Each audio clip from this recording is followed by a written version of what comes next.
देखें, यदि जमीन पे जो है आपका कब्जा है और कागज नहीं है तो ये कैसे कागज बनेगा? कागज आप कैसे बनाएंगे, है ना। अब है कि सबसे पहली बात कि कोई भी जमीन है, ठीक है, अब जिस क्षेत्र में ये आपकी जमीन है उसका आप जो मैप है, जो नक्शा है, सबसे पहले उसको देखने का काम करेंगे। उसमें जो प्लॉट नंबर है, प्लॉट नंबर है, तो जो भी नंबर होगा, मान लेते हैं 113 है, तो 113 जो प्लॉट नंबर है उसको देखने का काम करेंगे। अब वो इसका इंफॉर्मेशन भी निकालने का जो है काम करेंगे कि आप अभी लगभग राज्य का जो है वो पोर्टल प्लॉट नंबर से आपको दिख जाएगा किसके नाम से है।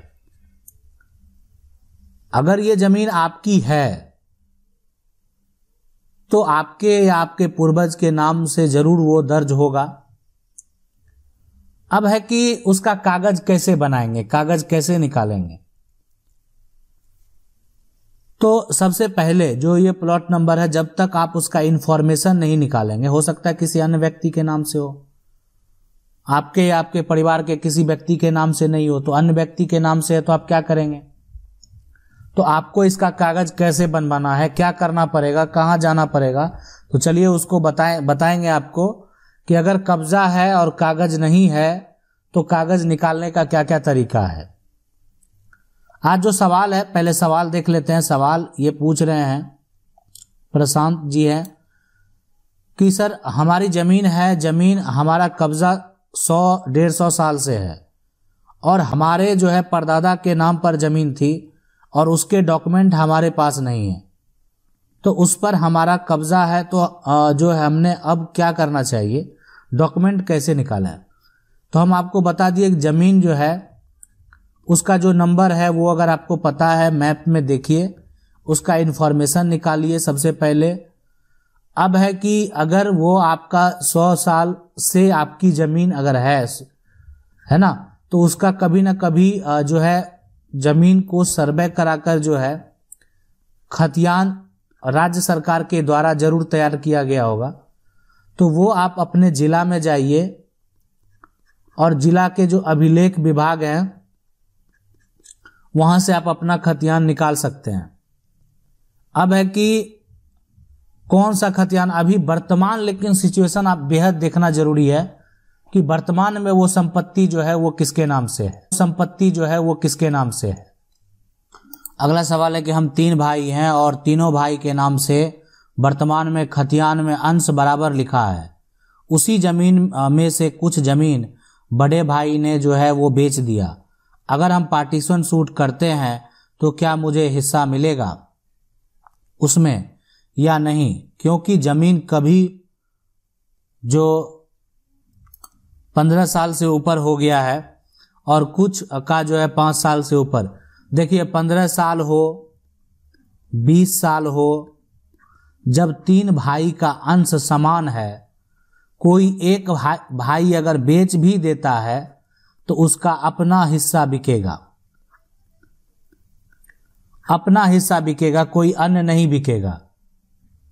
तो इसलिए आप बेफिक्र होके आप केस फाइल कीजिए, आपका हिस्सा आपको वापस जरूर मिलेगा। अब कोई बेचा है तो अपना हिस्सा, आप जो है तो नहीं बेचे हैं, जब आप हिस्सेदार हैं तो आपका जितना हक बनता है, अगर आप नहीं बेचे हैं तो वो हिस्सा आपको कोर्ट से जरूर मिलेगा। सवाल है कि सर हम लोग का जमीन में 30 साल से जो है कब्जा करके जो है बैठा है, घर भी बना लिया, हमारे पास सब पेपर है, अब क्या जो है करेंगे। देखिए जो आपका जमीन है वो 30 साल से अगर कब्जा है, ठीक है, करके बैठा हुआ, घर बना लिया है, तो आपका जमीन है तो आप अपना सबसे पहले ओरिजिनल कागज जो है कीजिए। अगर अवेलेबल नहीं है तो उसको उपलब्ध कराइए और वो कागज के साथ साथ जो जमीन है उसका आप जो लैंड का टैक्स रेवेन्यू देते होंगे तहसीलदार को या जो कर्मचारी को, जहां भी आपका जो कार्यालय होगा, वहां से आप उसका जो है वो उसका रसीद प्राप्त कीजिए, सारा ओरिजिनल।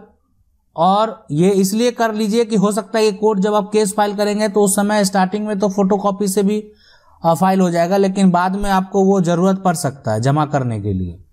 और उसको नोटिस जाएगा, जो कब्जा करके बैठा हुआ उसको भी दिखाना पड़ेगा कि आप जो उस पर घर बना लिए किसी के जमीन पे, तो कैसे प्राप्त हुआ, आपको सरकार के द्वारा कोई वासगत पर्चा दिया गया या आपको जो है आपने किसी से खरीदा, कैसे आप इस पे जबरदस्ती घर बना सकते हैं।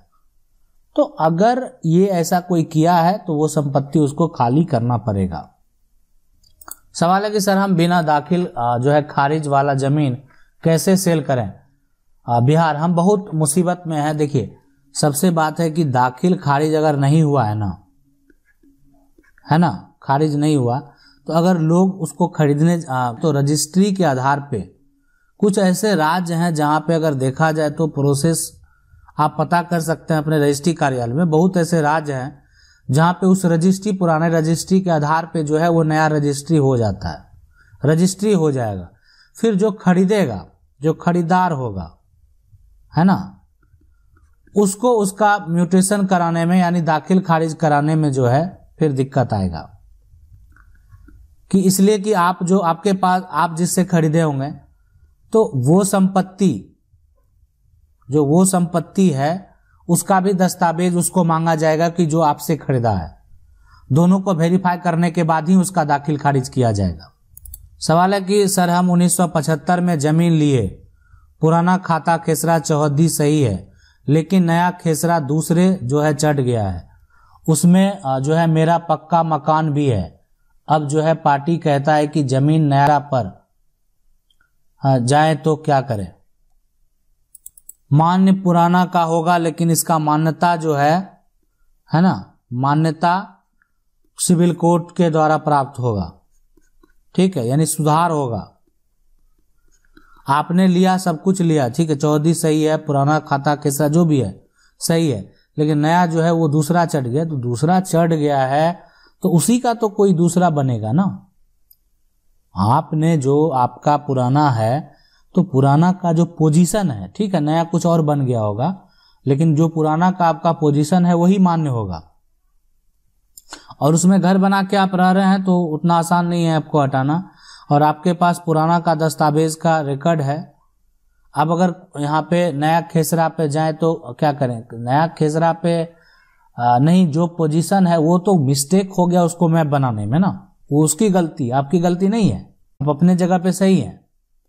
तो उसके मिस्टेक के चलते आप उस पोजीशन पे नहीं जा सकते हैं। तो वो कहीं भी चला जाए, व्यक्ति के कहने से कुछ नहीं होने वाला है, कहीं भी चला जाए उसका वहां पे कुछ नहीं होगा। ठीक है, इसलिए कि आप जिस पोजीशन पे हैं आप उस पोजीशन पे बरकरार रहेंगे। सवाल है कि सर मेरा पति को एक्सपायर हुए 5 वर्ष हो गए और मेरा 3 बेटियां हैं, मेरे घर और खेत ससुर जी के नाम पर है और वह देने से इनकार कर रहे हैं। देखिए, सबसे बड़ी बात है कि अगर आपके जो ससुर जी हैं, है ना, ससुर जी हैं, उनका वो अर्जित संपत्ति है, मतलब खुद से खरीदे हैं सारा जमीन, तो आप उससे नहीं ले सकते हैं।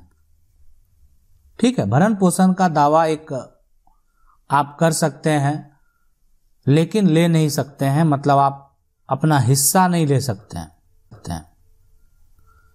लेकिन यदि वो संपत्ति पैतृक है तो आपका जो हिस्सा है वो आप प्राप्त कर सकते हैं कानून के द्वारा। अगर वो देना नहीं चाह रहे हैं तो उनको देना पड़ेगा। फिलहाल अगर आपका संपत्ति हम मान लेते हैं कि पैतृक है, उन दादा जो ससुर जी हैं उनके जो है पिता या उनके पिता का वो संपत्ति है, पूर्वज से प्राप्त संपत्ति है, तो पहला काम, अगर आप ग्रामीण क्षेत्र से बिलोंग करते हैं तो ग्राम पंचायत का सहारा लें।